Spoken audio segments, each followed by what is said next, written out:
Hello and welcome to the France 24 interview. Since late June, a self-styled independent Syrian radio is broadcasting on the web and via satellite from Paris. It is called Radio Rosana, which in Arabic means the light beaming from a window in the roof. It is funded partly by the French government, supported by several Western media and human rights organizations, and it is headed by Lina Chawaf, who was a TV and radio journalist in Syria until she fled her home country after the beginning of the violence back in 2011. Hello and welcome to the show. Hello. You spent a year or so in Canada, but you recently moved to France to launch this radio. Before we get to the radio, tell me a little bit about your life before the events in 2011 in Syria. You lived as a journalist. Mm-hmm. Life was normal then? Yeah, like I have been working in journalism since 20 years ago. For TV and radio and like print media too. So it's not easy to be a journalist in a dictator regime, especially in Syria. But I have been working. I established two Syrian radio inside Syria. But when the revolution began, it become like very dangerous to be a journalist inside Syria. So I had to leave the country after 5 months or 6 months from the beginning of the revolution because it's not safe anymore to be there as a journalist. Just let me, just before I ask you about how you fled and if you received threats, you didn't have a problem before the revolution working as a journalist in a dictatorial regime because the regime was already a dictatorship.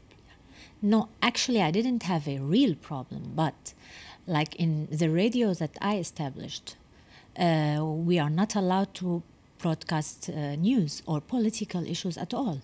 So we only can do an entertainment program only, and something like a light program, you know. But we don't allow to speak in politics or have a politic program, and it's like every 6 months or every couple of months we have a control by the security.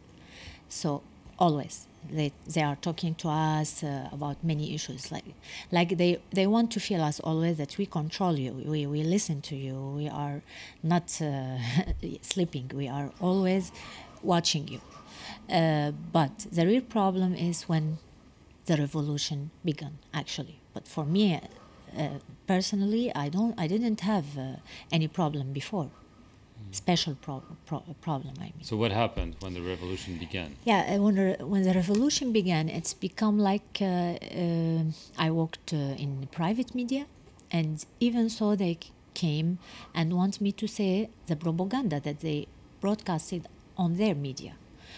But of course I refused. It's not for the journalist, it's not ethical to do something like lies on media, even if they treat you, you know. So when I refused, they began to like push on me, like you have to do it, you have to do it, you have to do it. And I am a program manager in the radio. They asked me to do many things with their propaganda, and because I refused this, it became very dangerous for me and for my family to stay there. Did you receive death threats or other kind of threats? Yes. From the security? Yeah, but it's not very clear. Like it's always, they do it in a very special way, like received SMS, but you never know from where. There's no number, nothing in your mobile, just an SMS, and after that, after 5 minutes, it's disappear like this. So you don't have any evidence even. So it's like this, yeah. And so you decided to leave with all your family? How did you manage to leave? Actually, I left through the airport, the normal airport, with my passport. It was still possible at the time? Yes, it's possible. And actually, they want from every journalist that maybe they will be active to go away, go out the country, and it's okay for us.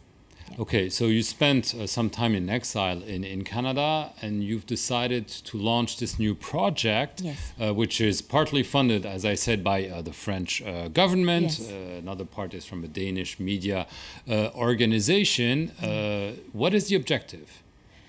Like our objective, it's Syrian need an independent media actually in this difficult situation. Because all the media now, especially inside Syria, have their propaganda. So people inside Syria who are suffering every day from death and everything that they afraid every day from death, and they have nothing to live, even to have the minimum of life, the need of lives. They need independent media. They need to reach their voice, to the world. So it's the objective of our Rosana radio. Right. And so how do you work? I mean, you operate in Paris. You have people on the ground. Does that work? Yeah, completely? We have like a studio here. We have 6 journalists who work every day to have news. But we have a network inside with 30 correspondents. They are everywhere in Syria. They cover all the area, even the area that's still controlled by the regime. So because that we can deliver everything that happens every day there on the ground. But they have to operate in secret, I imagine. Of course, they all operate in secret with a fake name. It's very dangerous for them. Do you also have security concerns here in France? Because some people say the regime has people here in France that are there to intimidate the opposition. Yeah, it's different here somehow. But sometimes you have to be careful. But it's different. It's not like the correspondent who spend all the time inside and under the dangers, and they risk their life every day. Right. We see also, we see the regime propaganda. We'll see also propaganda, or at least information coming from some of the groups fighting in Syria. Yeah. And do you also consider this as propaganda on both sides, or do you think there is a big difference between both? Of course. But actually, the other side who fight in the ground, they don't have media, not real media, like the regime. They have some media, but it's not the real. They use YouTube very directly. Yeah, and so but on. not real media like the regime. But of course, all of them, they have their propaganda because they live in violence every day.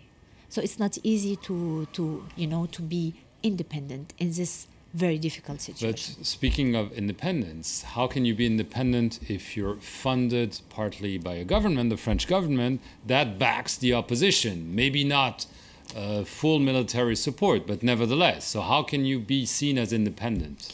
Yeah, well, actually, this media organization, they insist that they will not interfere the content of Radio Rosana. And because this organization, it's supporting the free media in all over the world in the country who have conflict. So it's their goal to have a media independent.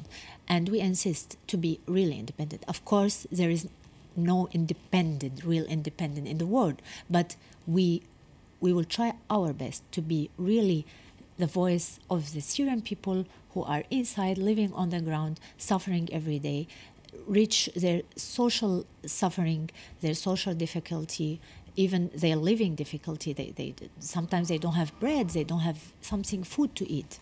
So let's take an example. If the regime bombs a city, you will report about it. If the opposition bombs a city, you will report it in the same way. There will be no difference in the way you treat that information. Yeah, actually the opposition, they will not bomb because they don't have plan to bomb. But, of course, we will tell the truth.